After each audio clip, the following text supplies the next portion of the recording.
Hi, this is Jules and I'm with Lenni this morning. Good morning. And we are talking about, well, let's just shoot.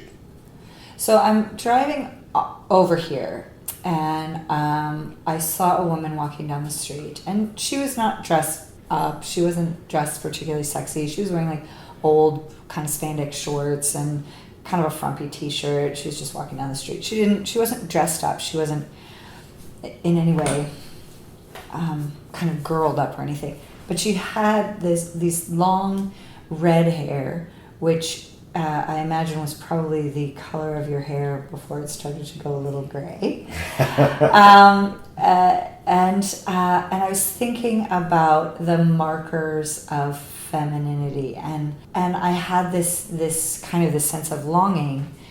Very often, you and I, Jules, are walking down the street, and you'll say, "Oh, look at that woman in that beautiful dress. Oh, I wish when I was younger I could have done that, or if I'd been down this path earlier in my life, I would still look good in that beautiful swingy dress with the tight waist, or the low cut something." Because we're both older now, and I was thinking about that as I saw this woman. So very often we're walking down the street or something, and you kind of wistfully yearn for the things of youth, but also that you, if you had been down this path of trans earlier in your life. And then seeing this woman today, I actually felt like a little bit of residual, like, oh, I see what you mean. Like, it actually isn't about the pretty clothes. No. It was about the ease. She was just walking down the street with a sort of ease.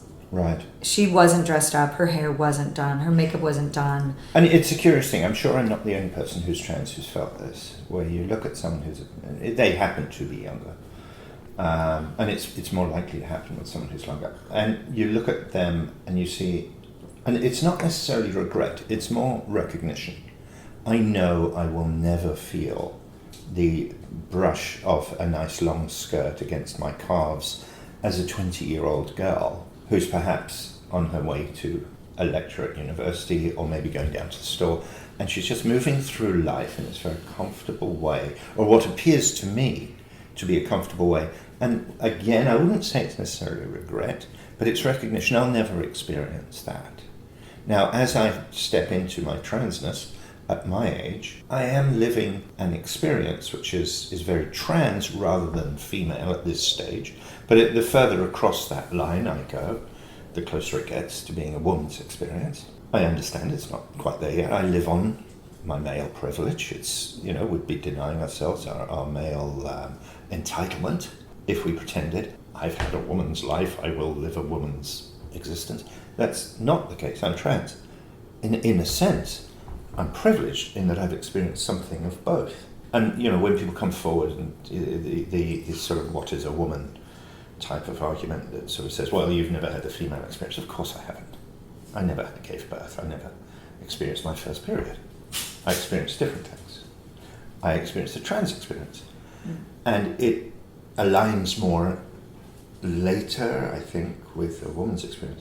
But when I see someone, like, for instance, the other day I was watching this woman walk down in this lovely dress, and I long for that.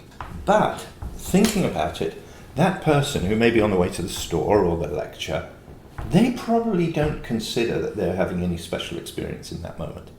It's just the experience they have of life. So in that recognition, in a sense, what I'm doing is I'm looking at beauty and admiring that beauty. Certainly not sexually, but just recognizing it. And there is a poignancy to it. I sort of do wonder, well, what if I had had that experience? But I didn't, and I won't, and that's okay. But when one sees other people and sort of wonders, what would it be like to have had that? And I wonder what's the person I would have turned into if I'd had that. I think you remember recently we were traveling and I happened to notice a trans person who was deep in the interior of BC. And I went and chatted with them and we had a lovely conversation. And because they're much younger and because societal differences now exist, very different to the society I grew up in, well, their existence is kind of unique. And it's wonderful that so many young people are able to step into that. And when we're at the junction, we see wonderful young people experiencing their transness beautifully. But it is different for someone like me.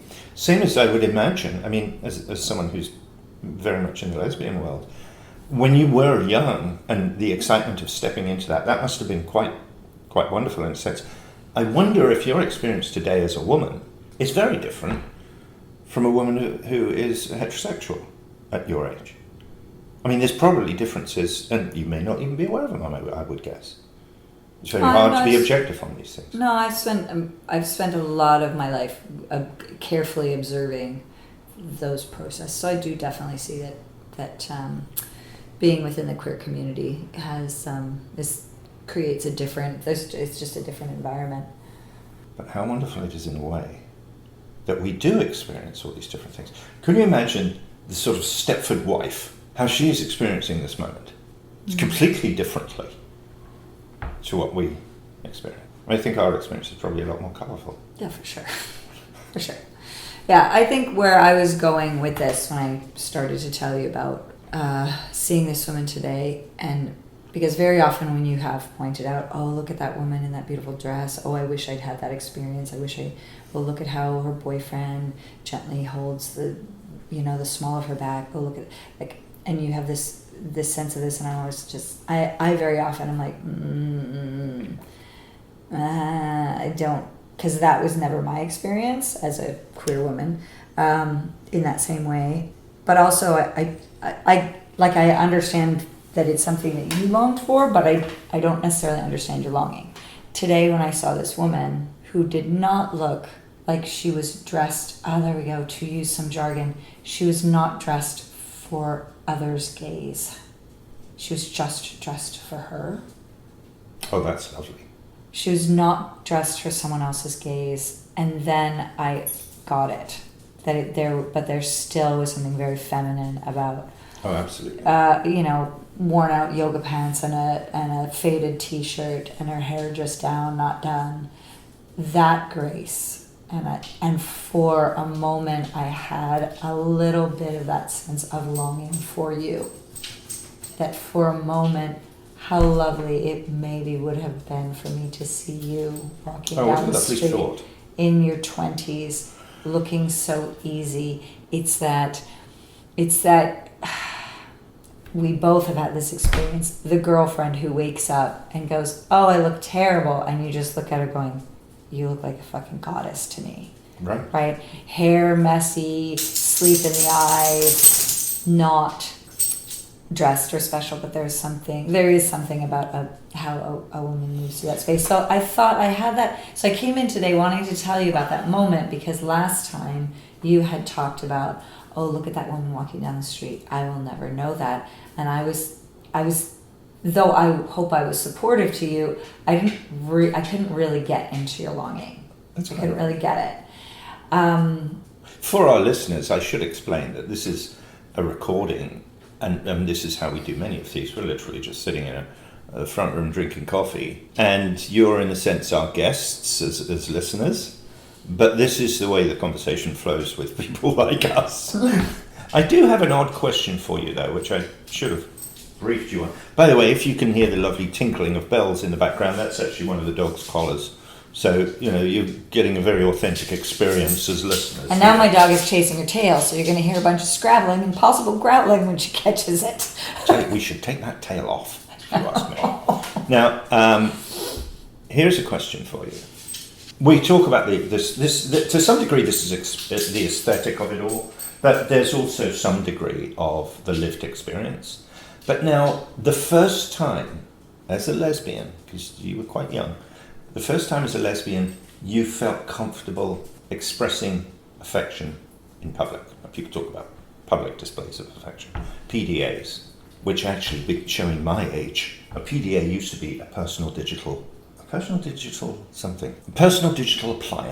Actually, that sounds like a sex toy to me. It does sound like yeah.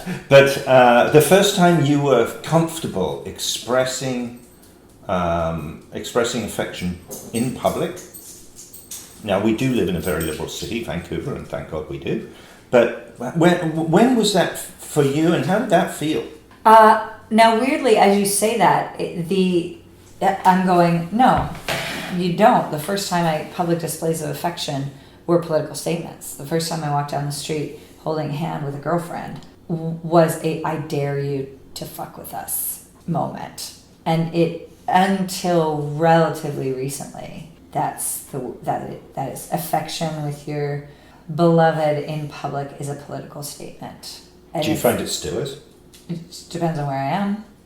Yeah. I think location's hugely important. Yeah, depends on where I am. So yeah, it's been only recently and only in certain areas that public displays of affection are not political statements. And I think that's one of the things where people talk about a political body. Whether you want to be political or not, a black woman in certain locations is a political statement, whether she's trying to be a political statement or not. It just, her presence is it. A First Nations person in certain areas is a political statement. So that's what they mean by a political body. Right. And so that is the tricky part. A lot of times where you get, say, people who have privilege like us, both Jules and I are Caucasian, middle class or better, upbringing. So we walk through the world with a lot of privilege. Absolutely. So all of a sudden realizing that I had a political body. Now, as a woman, you very often have a political body anyway, and you realize that. You know that if you walk into an office building, someone will say, "Are you here to see your boyfriend, miss?" You realize just being present is a political statement very often. But as a heterosexual, cisgendered man in your previous being, you maybe were not aware of a political body. That just your presence was a political statement. So the first time I had, most of the time, there is public displays of affection with a female lover was a political statement. Interesting. I am reminded, and I've got to be very careful here about my language, etc. And I'm going to talk about an advertising agency. It's not the one that Fiona works at. Now, when I first came to Vancouver, I worked for an advertising agency, and I had no clue about things like the LGBTQ firmament at that time.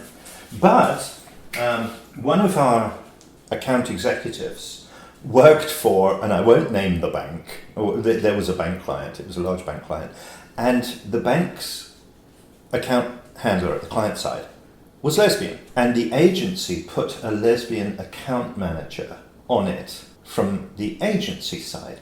Now, in one sense, this is incredibly cynical, but in another sense, it was actually a very good idea, because everyone working on that account was actually very comfortable with this.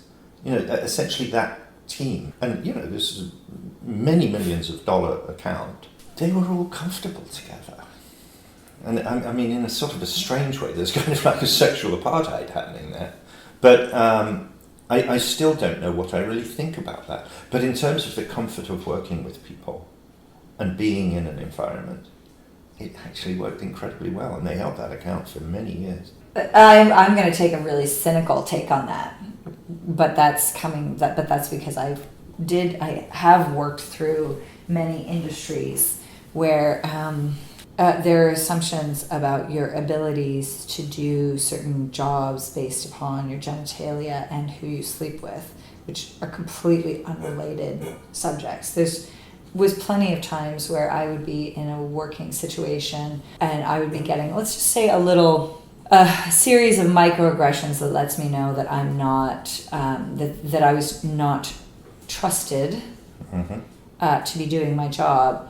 Oh, but then when they found out I was a lesbian, oh, that's okay. Oh, you're a lesbian. That makes sense now why you can do a man's job. Are you receiving those from a male direction or a female direction? I'm going to guess all mostly of male. the above. Oh, really? Both? Including lesbians. Wow. And lesbians are, we and grew I up in the have heard same... of this, but I think this is something which the general heterosexual community doesn't realise. You can have a lesbian prejudice against lesbian because she's a woman. No, it isn't that. It's that we all grew up in the same society and we all have the internalized misogynies that everyone has, so it's really right? deeply hardwired. It's deeply... You're a girl, be a nurse. You're a boy, be a doctor. And if you are a girl and you are not a nurse, if you are a mechanic in your heart, well, that's because you're wired weird, right? You hear this one drives me nuts. Well, I'm not like other women. Oh, I've said that. And I'm like, what you don't see on the recording is my face falling. I'm not one of those girls. Right. I'm like, what do you mean those girls? That is saying that you think you are you are unusual for womankind. You're othering. You're othering yourself by saying, oh, I'm not girly like other women. I actually know how to cook. I'm not a feminist. I know how to cook. Okay, well, this is probably going to end up on YouTube, so I've got to be careful of my language here. But the point at which you say, I'm not like other girls, is that before or after you've given the person... Okay, I'm not going to say because I don't want to get kicked off YouTube. No, I think this is. I mean, we're getting back into feminism and all of that other sort of things, but I guess where all of this started was the, and we've talked about a little bit about where you had said I'm getting all tongue tied now. You distracted me. The outward symbols of either A, political statement, or B, the ability to just walk through space, not as a political statement, right? This woman dressing not for male gaze or anybody's gaze. A woman just walking down the street. It's just a lived experience. Just a lived experience, but it's also not for anybody else's sort of consumption. She's obviously not. Same thing with public displays of affection. At what point can some people just simply exist? That's the place of privilege. And I think that's in this city, we're very lucky with that. Well, if you can walk through life, if you can walk through a particular situation dressed as however you are, and not be aware of that you are making any kind of political statement by your presence, you are walking through space, you are living your life in such a way that with ease and not concerned with other people's gaze. You're not worried that someone is looking at you with hatred. You're also not worried that someone's looking at you with desire. You're not worried about that. That's that place of privilege. So that's where this woman in effectively sweats, she's walking down the street with an ease that you long for. You might see someone in a dress and you might mistake that is the ease, but that's the show. The woman in the dress with the hair done and the makeup and looking so easy breezy beautiful, all that easy breezy beautiful is theater. Yeah. The person that is truly easy breezy beautiful is hair messy, walking the dog in flip-flops and sweats. With a pencil shoved in her hair, trying to keep it straight. That's exactly what Lenni looks like, by the way. Now, there is, of course, there's a factor in this which is kind of interesting. As someone who's trans, I started as very much the cross-dresser. And if I felt down, one of the easiest ways to feel lift would be to slip into a nice dress. In my own apartment or in my own place. I'm not going out. It's purely my own experience. And to this day, if I'm not feeling 100% or whatever, slipping into something pretty, doing a little bit of makeup, standing in front of a mirror, primping, and of course it can sound so silly, but actually as someone who's now embracing more and more the transness of my existence, I realise it's not silly at all. It's actually being who I am. And now I would also, it's so easy to throw in the phrase, and who I was always meant to be, but I am actually aware that probably I wasn't ready for this when I was that 21-year-old. I probably wasn't ready to slip on a skirt and walk down, and goodness knows it would have been in a time when there was a lot of AIDS and there was a lot of other things. I would have got myself in a lot of trouble, and I might not even have got this far. But and as you say, I just want to touch back on this business of privilege and entitlement. We were very fortunate the other day to be in the Junction, a local drag bar, where there was an event going on, and it was basically a storytelling event. Now, that is to say, it was people telling of their experience of the AIDS crisis and beyond as the LGBTQ world becomes more accepted. This was organised by a First Nations group, an Indigenous group. There was no charge, and there was a beautiful spread of food. It was a truly beautiful experience, but the biggest surprise of it all was that this was a First Nations group giving back and sharing through their culture of giving. It wasn't massively promoted as a First Nations event. That just came out as we went on. And of course this was organised by the ribbon community, which used to be called AIDS Vancouver, but it's very strongly Indigenous influenced. And that culture of sharing, without a sort of a transactional approach, it's just we're giving this. It was beautiful. It was beautiful. And the stories that were shared were from, I believe they were like from 1984 to 1996. So it was it was the elders of the community. And there were some other ones with Michael... Oh, yes, the musician.